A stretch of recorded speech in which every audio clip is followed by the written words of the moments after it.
Thank you. Okay. So pinch pots, that is our next project. So remember, each project that we do is a new technique in Ceramics 1. So up until fall break, you're going to be learning hand-built techniques. After fall break, we'll hit the wheel, okay? So pinch pots is the project. What's the actual technique? You guys remember? Pinching, yes, because we're pinching our clay. So I wanted to show you a couple tips. I'm not actually going to fully make anything here. I'm just going to kind of show you the general techniques, give you the information that you need to then go off and create your project. So a couple reminders on sketches. Here are my sketches. If you need to take a closer look, I know on the PowerPoint it was not a very good picture. So here they are in person. I will have them up on the board if you need to look at them again. But the main things I want to point out on my sketches, remember it's a roadmap. So I want to see exactly what your plan is, not just a pretty drawing. Draw as best as you can. If you're not great at drawing, that's okay. Again, as best as you can. But then the main thing is labeling. So label where your pinch pots are. So on my sorting hat, I have one pinch pot. I've labeled it. And then from there, I want you to label what you're doing to create the actual object that you're creating, okay? So I've got my pinch pot as the cone, and then I added a slab for the brim. I added a little patch, and then I wrote here, carve in and add for the hat wrinkles. So I'm gonna impress, carve in, add little pieces to actually give him his face, okay? Also tell me your theme at the top. Remember, all three have to have a theme. So general things we need to remember, we're making 3 different pieces in our set. Each piece has to have at least one pinch pot, and they all have to go together in some way, okay? So again, where are your pinch pots? So my golden snitch, I showed a dotted line because it's 2 pinch pots put together. And then carved in details and slabs for the wings, okay? And then we talked about the owl as well. So just make sure you're labeling everything so that you have no question as to how you're gonna make each piece in your set, okay? So I just wanna show you a couple things. So I wanna show you just generally how to make a pinch pot, and then we're gonna go from there, okay? So remember, we always wanna wedge our clay first. Why are we wedging? Why do we wedge our clay?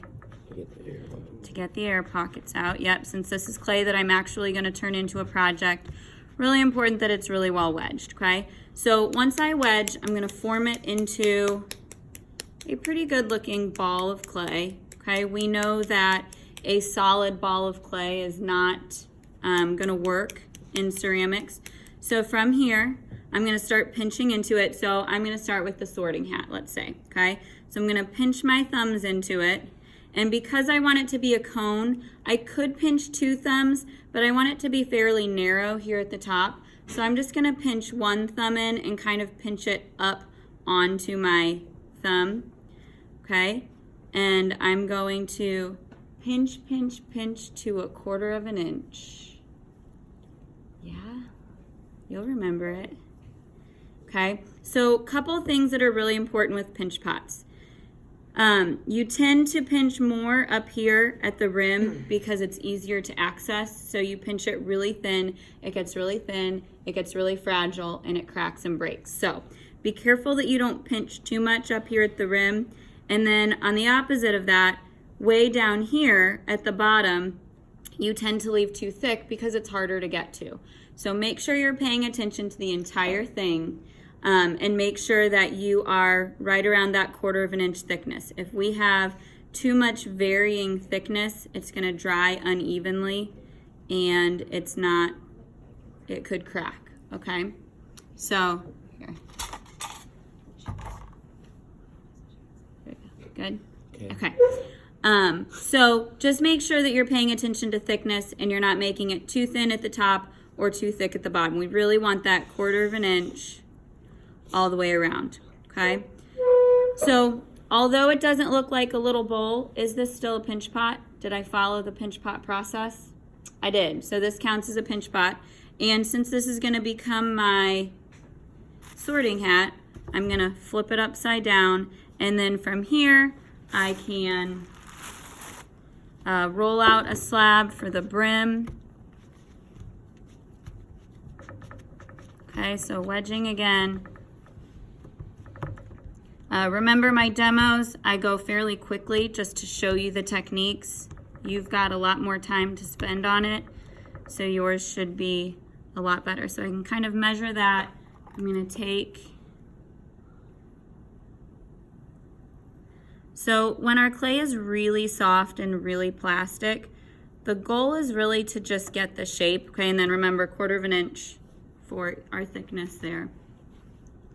And then I'm actually going to cut out the center as well because I don't need it to be fully covered there. Okay. So then anytime I'm attaching one piece of clay to another, what do I have to do? I have to slip and score, otherwise it will not stay. Some of you may have noticed with your tiles, maybe you had a foot fall off or a couple feet fall off, and you may say, I did slip and score. You really have to score pretty deeply. Again, think of Velcro, okay? So really rough it up, and we need to score both pieces, okay? So if you just had dinky little score marks, it probably didn't stick very well. So if you had trouble getting all of your feet to stay on, that's probably the issue, okay? So score both, slip one. Your slip should be very spreadable. Okay, and again, be generous with your slip because it's essentially your glue. That's how we get things to stick together, okay? And then I'm going to wiggle this on. Okay, and then from the inside, I'm gonna kind of smooth that seam in. Anytime we come up with a seam, we have somewhat of a weak spot because our clay wasn't originally one piece. We put it together to create it. To make it one piece. So anytime we have a seam, it's somewhat of a weak spot, so we really want to make sure we smooth it in. And then on this side, I can kind of take my thumb and pull it down. So initially, when your clay is super soft and plastic, get your pieces together, get the general shape, but we know we probably don't really want to start carving in and adding details until when? What state? Leather hard, yes. So I'm gonna kind of get this together. I may end up adding a little piece for where his hat bends. And I might kind of pinch the brim of his hat a little bit to make it a little bit thinner on the brim. But overall, we're gonna get the shape first. It's too soft to start actually making his face on there. So I'm gonna put that one to the side for now, okay? I want to now make the golden snitch, okay? So for this one, I'm actually gonna put 2 pinch pots together. So I'm not gonna start with quite as much clay because in the end, I want it to be a nice size sphere. So the more clay that you use, the bigger your pinch pot's gonna be, obviously. Okay, so I'm gonna wedge, I'm gonna form it into a ball. And then for this one, if you think I'm making a sphere, so I do want a nice little dish. Okay, so make it into a ball, and then I'm gonna pinch into it. I'm gonna go ahead and pinch with both thumbs, and then again, be careful about that top lip. Don't pinch it too much. Also, we have to remember that we're gonna attach another piece here, so we want this lip to be right around 1/4 of an inch so that we have enough clay that the 2 pieces are gonna stick together. Okay, I'm also making sure that I pay attention to the part down here so it doesn't stay too thick. And we wanna pinch everything to 1/4 of an inch. Okay, since I'm gonna connect another piece to this, sometimes it helps if you just tap so then I have a nice flat edge to connect, okay? So I've got half a sphere, and then I'm gonna try to take about the same amount of clay to make my other half. Okay, so I'm gonna wedge, form it into a solid ball, and then I'm gonna pinch into it. Okay, again, being careful with the top lip and making sure, bless you, that we get it to about 1/4 of an inch all around. And I kind of want to keep comparing it to my first one because we need these to go together. So we want them to be right around the same size. Okay, so I think we've gotten there. So now I want these two pieces to stick, so I have to slip and score. Yes, super important. If you don't slip and score, they will not stay. So score both.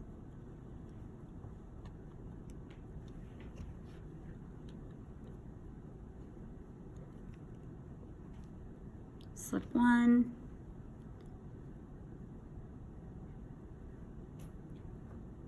And then I'm going to wiggle them together. Okay, so I currently have two problems. Can anyone tell me one? One problem is something that I just talked about. There's a seam, okay? First of all, that's ugly because I don't necessarily want that in my project. And second of all, I just talked about how seams are weak spots because it's where we're trying to connect two pieces of clay that were not originally one piece. So we need to smooth our seam. So you can use your finger. Here's where a smooth kidney can be really helpful.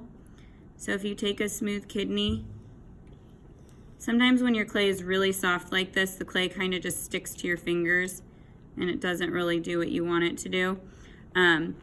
You're going to notice that the smooth kidney is really good for smoothing surfaces because you can kind of bend it and move it around and it just has a nice flat edge and it'll be really nice for smoothing surfaces.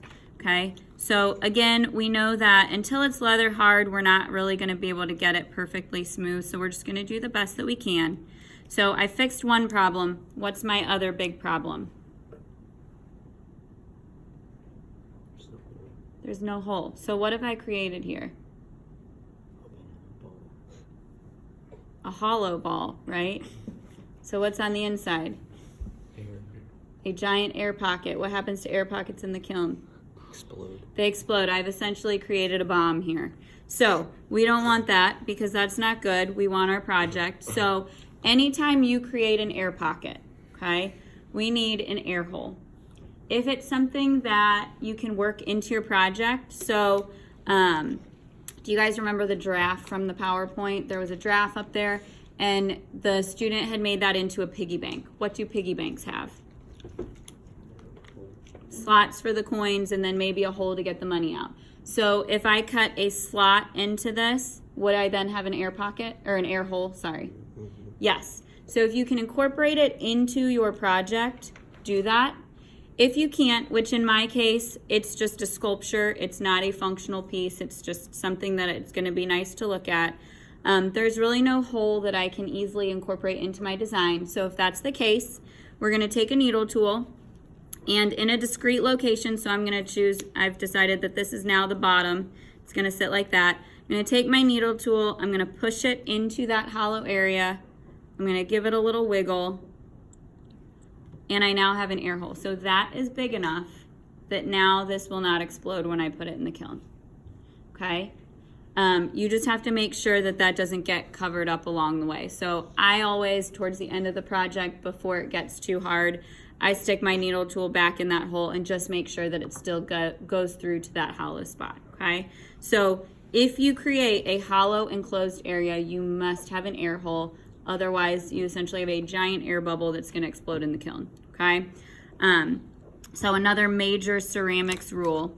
And then the last thing I want to talk about, so the wings on my golden snitch.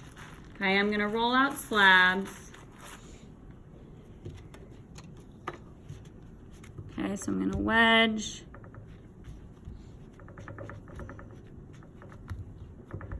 So I'm going to roll out a slab real quick.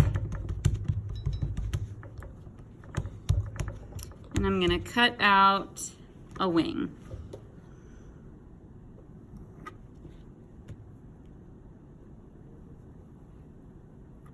Okay, so here it is. Maybe I'm going to pinch it a little bit so that it's more wing-like.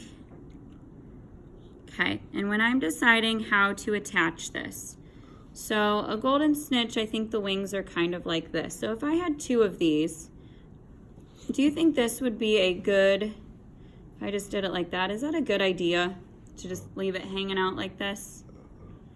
Absolutely not. So another big general ceramics rule, you never want to have thin, fragile projections. This is absolutely a thin, fragile projection.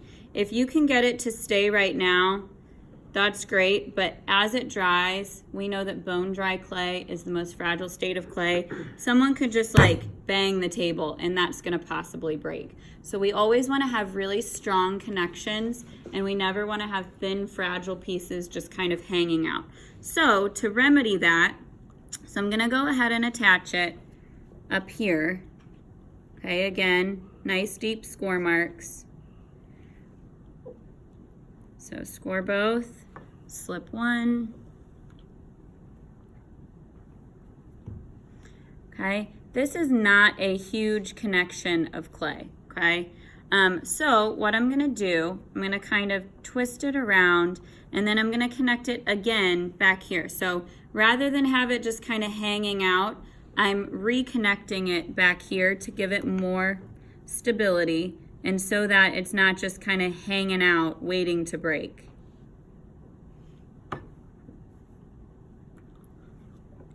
Okay, so then if I do that, wiggle that on there, and then I can maybe take my rubber-ended tool to get into that seam and make it really nice and strong.